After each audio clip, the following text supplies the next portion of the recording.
Hey, I got a show for you tonight. It's not going to be very long. It's probably not going to be very coherent, but what the hell? It's a show, right? And I'm here a little early, but I'm here. So stick around and we'll have a discussion. We'll talk about things. And yeah, why don't you roll those credits there, boy?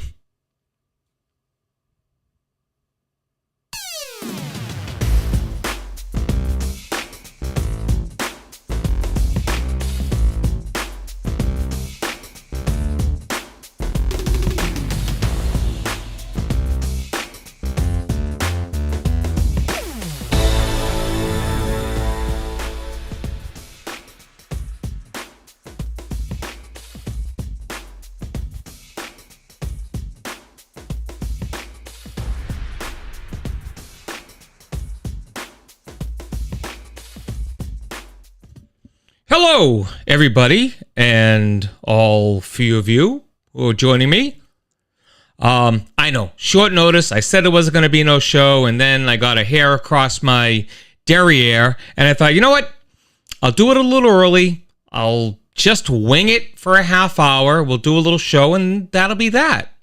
What could go wrong? This is the Paul Report. Everything can go wrong. But I want to thank you for joining. Hey, it's Michelle. Hey, Michelle. Thanks for stopping by. Hope you can stick around for a while. And if not, that's okay too. Hope Ray and your mom are doing great. And yeah. So I'm enjoying my new haircut. I know I had it last week, but I like my hair being short now. I don't know how I ever had my hair long before, but I guess there was a time when it was long.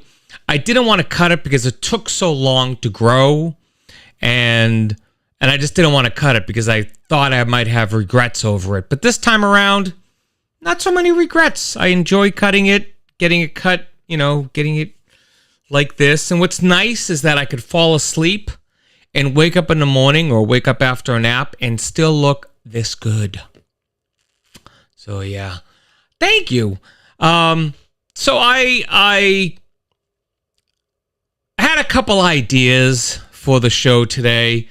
I do have a Hangman game that I'm ready to play when I get a few more people in here to play, and I'm actually going to give away a prize this week if they want. You have a choice of either a GFY award or you can get a Paul Report pencil cup in the color of your choice that I have available to me. So if you stick around to play Hangman, you can get a cup or the GFY award. Or if you can think of any swag I can make on my 3D printer, think about it and I'll try to make it. How's that?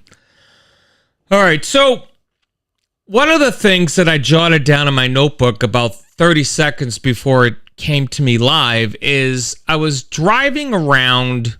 Not driving around, but I was driving with a purpose. I was driving my daughter to work last night and work again tonight. And I'm just noticing that there are a lot of freaking crazy people driving. There's always been crazy people. Don't get me wrong. They've always been out there. You just run into some of them every once in a while. But the last few days, it's like I have a magnet on my car for the crazy people. Because I was driving home from dropping my daughter off at school this morning, and I swear this person in front of me, didn't know if it was male or female, so I'm not picking on women drivers or male drivers for that matter. It was just a driver of a car, and they were going like 5, close to 10 miles under the speed limit. Now in the city, speed limit is like 25, okay? She was going like 15 down a main road. And one person actually passed her. I wasn't going to go that far, but one person passed her, and I was like, I'll wait, see if maybe they turn. So at every single point that this person could stop, they stopped to let everybody go. Everybody. Whether it was in a crosswalk, whether they weren't in a crosswalk, whether it was a car trying to get in, someone trying to run a red light, she was letting everybody in. Oh, I let it out of the bag. It was a she. But I didn't know that until after I passed them. But I just got to the point where I was like, you need to move. You know, a little road rage going on. You need to move. And then finally, right around the, just after the charter school in Malden on Salem Street, they pulled over, and I always, do you ever do this? Do you ever do the look? Like you're driving by someone and you make sure there's no one in front of you so you can turn your head and look at them and go. And then you want to see who they are. You want to see who it was that was causing you all this strife. And then, no word of a lie. I am not lying. It was a woman, and it looked like, oh, I got to find something. There we go. Got a spool from the 3D printer. It looked like this. This was the steering wheel. All right? And it was like this. All I saw was like the top of her head and the steering wheel. No word of a lie. She couldn't see over the steering wheel. And I just was like, and then I drove past and I felt fine. So my rage didn't last very long. But it just seems like yesterday we had a Vanilla Ice and his gang of motorcycle thugs behind us, and they're like too wide. Like I think there was like 5 or 6 of them, and you know they're talking and having a good old time, and they're revving their engines at the stoplight, and they're revving their engines, and I'm just like, is this really necessary to rev your engines at a red light while other people are waiting there too? You know, and all of a sudden I heard dun dun dun dun dun dun dun dun dun dun dun dun dun dun dun dun dun dun dun. It was like watching Vanilla Ice all over the place. It was awful. It was awful, and it was just very annoying. Even my daughter looks at me and goes, "Oh my God, they're like so cool," like in her mocking voice, because she knew that they weren't very cool. So I don't know what's wrong with people driving. I know that this city that I live in is overpopulated. It's just unbelievable how overpopulated this city is. It used to be I could get from my house where I used to live to the outskirts of Medford on Highland Ave in 7.5 minutes. Okay, now I can't get down the street in 7.5 minutes. It's awful. Awful, awful. And what they're doing is they're building more residences. Tall buildings, lots of people equal lots of cars. Why? And we don't need bike lanes. We don't need bike lanes. When the big EMP goes off and cars and everything electrical stops working, then we could do bike lanes. But until then, we don't need any more bike lanes. There's actually a street in Malden, I think it's Willow Street, that there's a bike lane like this whole stretch of this part of the road, and then it gets to a stop sign, and then there's no more bike lane. I don't understand. Someone please explain this. Why? Why? Oh, I don't know. What else do I have? Oh, this happened earlier today. And if you're in the chat, hey, Keith, have you ever joined this show before? I don't think you have. I don't think you have. Keith, I always make a big deal out of when someone comes in the show for the first time. I remember what your first time would have been our C.W. Holmes reunion. But anyway.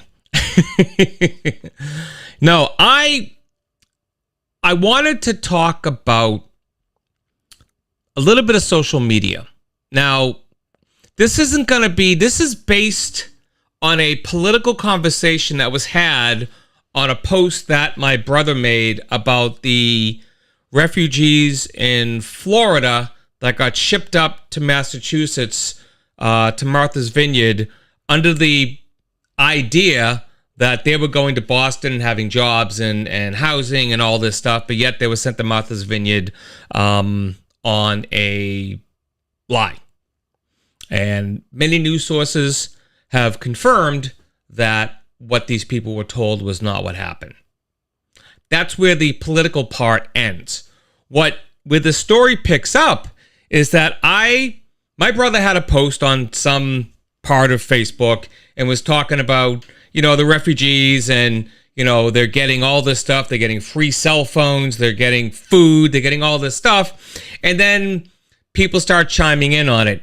And I just simply chimed in that what DeSantis did equates to human trafficking, because the people thought they were going to one place, but they were taken to another place. They were told that they would be getting jobs. They weren't getting jobs. They were told they would have housing. They didn't have housing. Essentially, it amounted to human trafficking.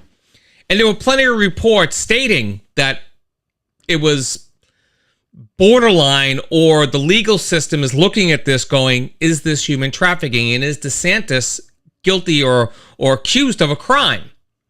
So I just wrote in my comments that, DeSantis is a dummy, Abbott is a dummy, and that what he did was human trafficking, and it's wrong.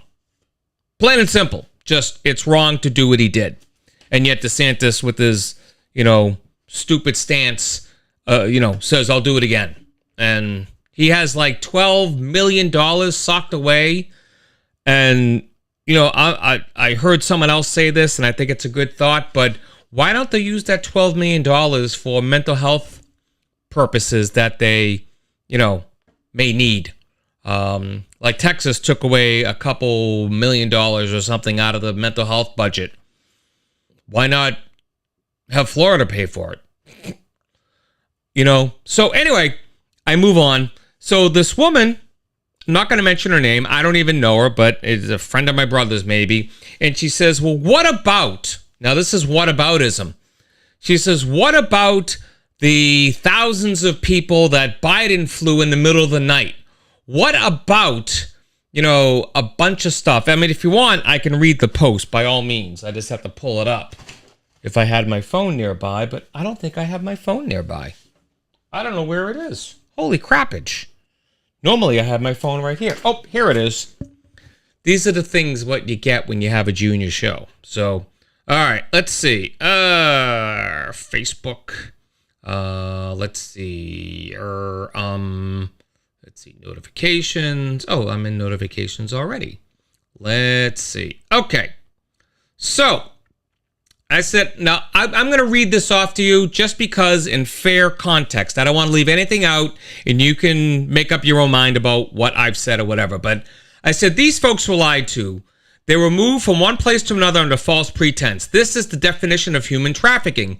DeSantis is a scumbag. Abbott is a scumbag. The folks in Martha's Vineyard rose to the challenge in the situation they had no say in.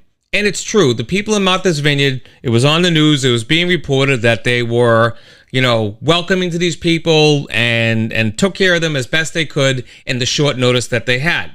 So this woman writes back, Paul, it's okay for Biden to do it in the darkness of night. How about the 1,000+ who've died crossing the border? The people of Martha's Vineyard wanted them out of there and fast. If they were so concerned, they would have shared their rental properties or homes in Obama's 30 acres. The so-called sanctuary towns should practice what they preach. Okay.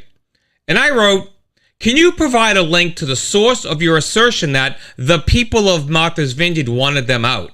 And it would need to be somewhere near to the middle of the media bias chart, not Fox News. Also, if you want to throw in a link to the nonpartisan story about the Biden administration doing the same thing, that would be great too. Again, if you're basing your reply on Fox News, Newsmax, Trumpovision, the MyPillow guy, Tucker Carlson, or any of the other biased news services, just humbly accept that you've been duped by a system of false prophets, true idiots, who have only their base to cater to for ratings and nothing more. Thank you for your reply.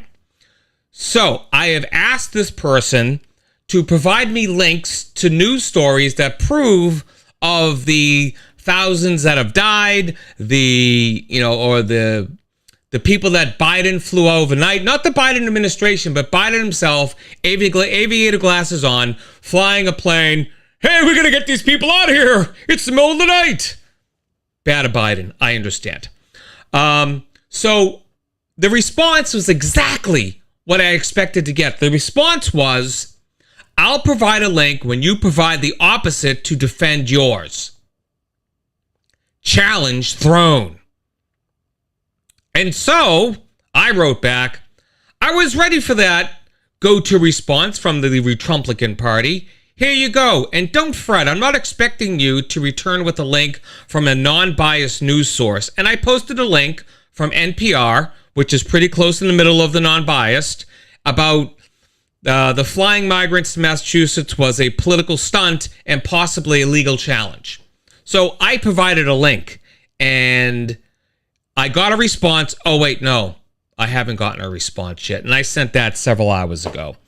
So it's funny how people are very brave to squawk about stuff that they believe to be true, but you ask them to prove it, provide some kind of proof from a non-biased, or as non-biased as you could get. Because you could say Fox is non-biased, but they're biased. You could say CNN is not biased, but they're biased. You got to get the people in the middle, the NPRs, the Reuters, the Hill. These are all sites that have a middle-of-the-road type of approach that will slam either side based on the story. You know, so they're honest as they can. Of course, when people on the fringe of either side, left or right, you know, hear about, when a trusted news source or a middle-of-the-road news source says something that they don't agree with, like, oh, they're the liberal media, or someone on the far left to go, oh, they're the conservative media. No, they're just saying stuff that you don't like to hear. And it's probably closer to the truth than what you're usually listening to. And yeah, I mean, I'm working on my Tucker Carlson imitation because I think it's funny, but I want to do it in such a way that it's not political, but Tucker Carlson doing like a cooking show, something like that. Do you ever wonder how peanuts are in a lot of recipes, but people don't really get to eat peanuts, do they? They have allergies. And why do they have allergies? Is it because in the 80s and 90s, the government put in special things into peanuts? Or maybe it was aliens.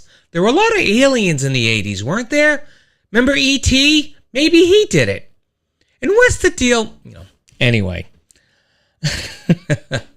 God, it's already 10 minutes to 9. Where has the time gone? I don't even know who's here, and nor do I care, other than the fact that I'm happy that you're here. You stay classy, you two. Yeah, so I don't know. I just think people are really brave on social media. Like, people at work are brave. Yeah, that was kind of more Andy Rooney, wasn't it? It really was. But you know what? Tucker Carlson kind of sounds like Andy Rooney, just not as smart.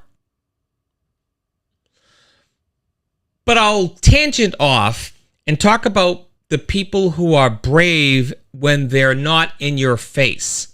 Like, I had a friend at work yesterday who just had a god-awful call with someone. And this woman was screaming and yelling at her and calling her stupid.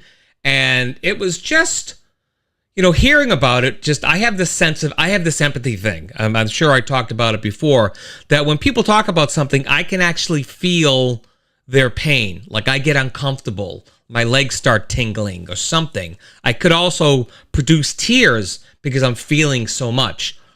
But this person was telling me about this, and I'm just like, God damn it. Why are people so awful? I just wish, like the movie The Purge, where you get to do any crime you want for 24 hours or 12 hours or whatever it is. I wish we had one day at work where we could just tell the customer exactly what we want to say if they're being jackasses. Just one day, to be able to tell someone, hey, fuckface, shut up. You want me to help you? Zip it. Zip it.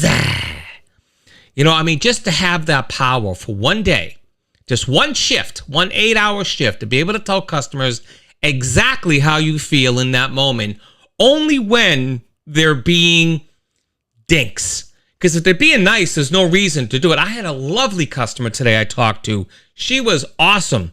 And I couldn't say nicer things about this woman. She was complimentary. She complimented me on my customer service and all the people that she talked to before me. It was fantastic. But there are the people that come in, it's like, I want my refund because I didn't get cable for a month. And I see here that you haven't paid your bill in 3 months. That's not the issue. The issue is I haven't had cable in 3 months. Pay your bill. I promise you, if you pay your bill, you'll have your cable back. So, I mean, it's those people that just think that because they're on the phone talking to you, or they might be more successful in their profession than you are. I had a guy once, I was talking to him on the phone. His internet went down. There was an outage in the area. I don't know what it was. It could have been someone knocked over a telephone pole. It could have been a million things, but it had nothing to do with Comcast. It was something that in the area that knocked down something because the electrical company was on site. I could read the notes. And he's like, well, you better get this up and running quick because I make more money than you in one day than you make in a year. And I was like, is that necessary? Is that truly necessary to make that kind of comment to me? To any human being? Like, what could you possibly gain from that other than making your small penis stay the same? I don't understand. And I Googled this guy, and he was a entrepreneur or something, and he whatever, I guess he was successful. That's great. I don't begrudge you your success. I think you're an asshole for calling it out just because you're upset that something that's out of my control and out of your control is making you pissed off. So, to these people who are brave on the phone, shut up. Let the people who you're calling to help you. Stop being dinks. And if you think that it's an easy job dealing with the public at any given time, try it. Do it yourself sometime. Go take a volunteer shift at your local Starbucks or a soup kitchen or anywhere. Get a job for a week at a department store or Walmart or something and see how you like it. See how you like the treatment that people give to you. And then you'll have a feeling of, wow, either one, I've been an asshole, I need to be better at this, or two, what's wrong with these people? I don't know, man. Keith, how was the game the other day? Saw you were at the game. Patriots, you won because you were there, I know it. And I guess I want to ask this question of any sports-minded people who might be listening. What's the deal with the sports media just turning on the Patriots? Like, I mean, I know they've always hated us. They've always hated the Patriots for however long they were successful for. But now they're just like, oh, they're a laughing stock, and, Mac Jones doesn't do this, and they have no offense, and blah, blah, blah, blah, blah. And the Steelers were not a good opponent for them. Okay. It's the second week of the season. Changes happen. The Patriots went 2-2 the year they won the Super Bowl. I mean, they were without, what's his name, for 4 weeks the year they won the Super Bowl. I mean, it's, I guess it's talking points. It sells ads online. I guess that's the thing. I have to remember that it sells ads. But I don't know. I mean, just so many people talking like shit about everything. It just, I don't know. But I don't know who they're playing next. And nor do I care who they're playing next. I will watch the game faithfully. But I'm not afraid. Like, when they were playing in the Super Bowl with Atlanta and were down 28-3, I didn't shut off the TV. It was the Super Bowl. Tom was on the field. The rest of the team was on the field. James White was on the field. I mean, you couldn't give up on a team like that. Team that they have now, they're building. And I'm still gaining my trust and faith in them. So, I mean, if they're down by 6 scores with a few minutes left, I'm walking away. It's okay. I feel good about it. I've been with the Patriots since 1970, early 70s. we'll say 73, 74 when I was a little tyke and I'd watch the game with my dad. Okay, I've been watching him since the Steve Grogan era. Okay, and you know, it's I've been watching him for years. Even when I was living on the West Coast, any game of theirs that I could catch, I would watch. It wasn't very many, but whenever I could catch a game, I would watch the game. So, I mean, I'm a true fan, you know. So I feel as if I have earned the right to walk away from a game that they're losing by an insurmountable amount to come up and come back from. Now, if they come back and they win a game and I walked away from it, that was going to happen whether I watched it or not. You know, people are superstitious, like, oh, I walked away from the game and they won. It's not you. It has nothing to do with you. They were playing. They have no knowledge of your existence. Trust me. Your lucky shirt means nothing. Your lucky hat, nothing. Zip, zilch, nada. But anyway. So, all right. Keith, I meant to tell you. I was going to tell you about this a couple weeks ago, but I might take to the stage at some point in coming weeks, somewhere up here. I don't know where just yet. There's a couple open mics, but I'm not sure which one I may go to. So maybe there could be a possibility of that. We'll have to see. I'll tape it, and if it's good, I'll post it online. Yeah, or maybe I'll just play it on the show. Maybe that's what I'll do. Yes. Yes. All right. Well, it is encroaching on the 9 o'clock hour. My daughter's going to get out of work soon. So I am going to... you know what? Are there actually two people here? Because I see two people, but I think only Keith might be in the chat. Maybe Michelle's still in the chat. Tell me who's in the chat, because I want to play this game of Hangman. I want to give something away. I want to give something away. So, Keith, if you're the only one here, then you might just win a prize. Oh, you know what? I think someone's lurking. I think I might know who that is. And that's cool. Stay lurking. Don't come in. I don't want you here. Yeah, no, the itch, it's not growing stronger, but it's there. And I sat down one day and I started writing some thoughts. And then I tried to massage those thoughts, and they threw me out of Applebee's. So yeah. Oh boy.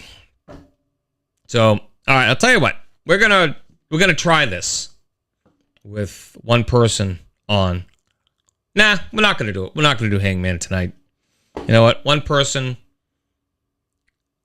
You know, you're right. It doesn't go away.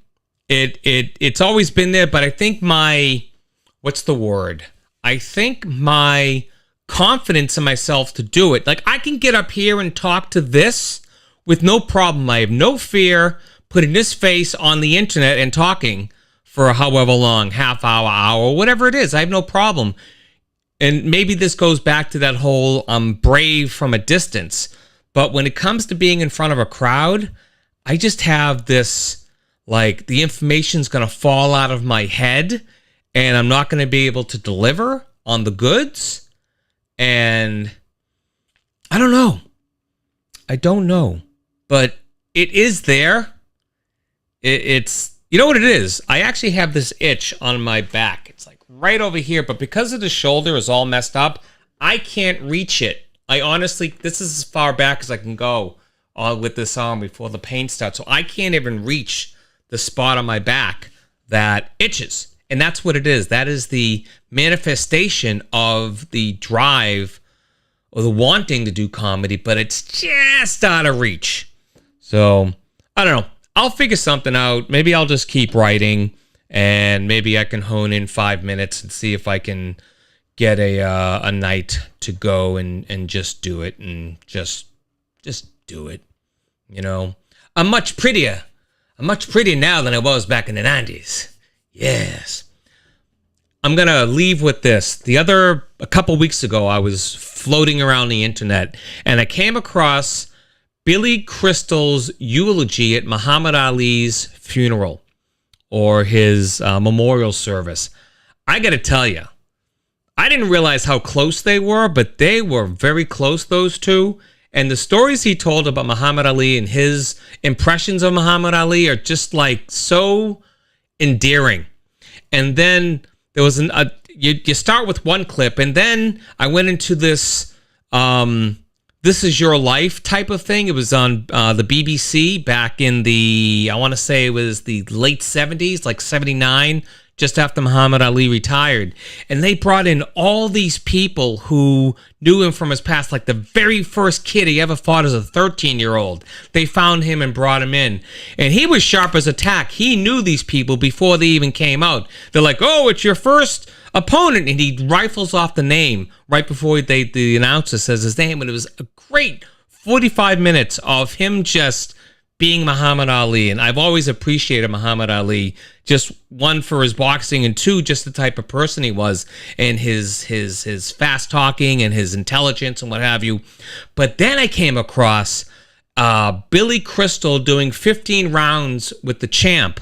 It was from a Madison Square Garden thing where they were celebrating Muhammad Ali for, I think this was also right after he retired.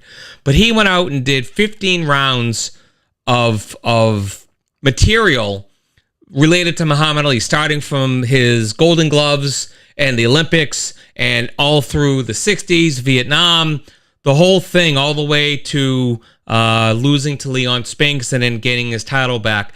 You know, it was an amazing, I guess I'd call it a tour de force of Billy Crystal doing Muhammad Ali's story.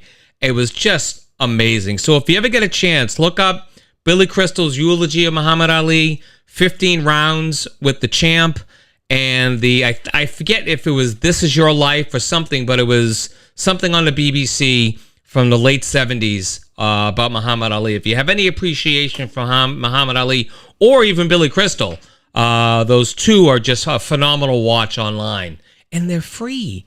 So take a listen. All right, I got to fly because the daughter's getting out of work soon. Of course, they got to clean up the machines and stuff. So, yeah. So I'm going to go. Thanks so much for joining me tonight. I hope you have a great week, and we will see you next time on... Come on, say it with me. I'll wait 10 seconds. Oh, I missed a finger. The Paul Report. Okay. You're supposed to type it in. International symbol for typing. All right, everyone. Take care, and we'll talk to you soon.